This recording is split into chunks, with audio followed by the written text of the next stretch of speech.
Hello बच्चों, चलिए प्रश्न को देखते हैं। प्रश्न है, ऑक्सीकरण प्रक्रम में पदार्थ की ऑक्सीकरण संख्या बढ़ती है तथा अपचयन प्रक्रम में यह घटती है। तो देखिए यहाँ पर बात करें प्रश्न की मुख्य अवधारणा की।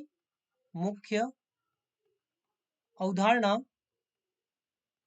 तो यहाँ पर समझे, मान लीजिए हमारे पास में कोई धातु है एम। इस एम धातु में क्या किया गया कि यहाँ से इलेक्ट्रॉन निष्कासित किया गया। तो मान लीजिए 2 इलेक्ट्रॉन निष्कासित किए गए, तो ये यहाँ पर इसकी जो ऑक्सीकरण अवस्था है ये 0 से +2 हो गई। वहीं पर मान लीजिए ये एम धातु है, इसमें इलेक्ट्रॉन प्रवेश करवाए गए 2 इलेक्ट्रॉन, तो ये M2- हो गई। यानी कि अब देखिए यहाँ पर क्या हुआ है, ये तो हुआ है ऑक्सीकरण, ऑक्सीकरण, और ये हुआ है अपचयन, अपचयन। यानी कि ऑक्सीकरण में क्या होता है, ऑक्सीकरण, ऑक्सीकरण,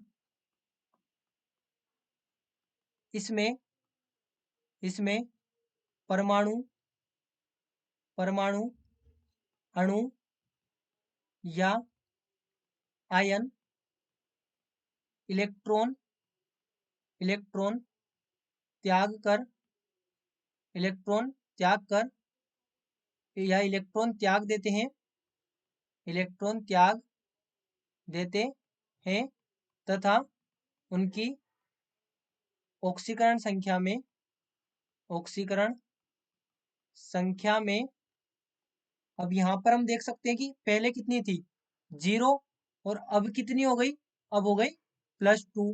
तो यानी कि क्या हुई है, वृद्धि हुई है। तो ऑक्सीकरण संख्या में वृद्धि हो जाती है।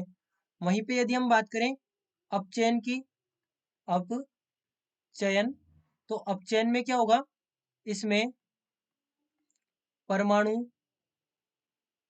परमाणु, अणु या आयन इलेक्ट्रॉन, इलेक्ट्रॉन ग्रहण करते हैं, ग्रहण करते हैं तथा उनकी ऑक्सीकरण संख्या में, ऑक्सीकरण संख्या में कमी हो जाती है।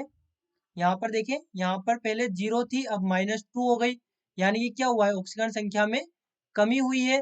-2 हो गया 0 से, यानी कि कमी हुई है। तो अपचयन में क्या हो रहा है, ऑक्सीकरण संख्या में कमी, और ऑक्सीकरण में ऑक्सीकरण संख्या में वृद्धि। यानी कि जो दिया गया कथन है ये सत्य है, क्योंकि ऑक्सीकरण संख्या बढ़ती है ऑक्सीकरण प्रक्रम में तथा अपचयन प्रक्रम में यह घटती है। तो दिया गया कथन सत्य है।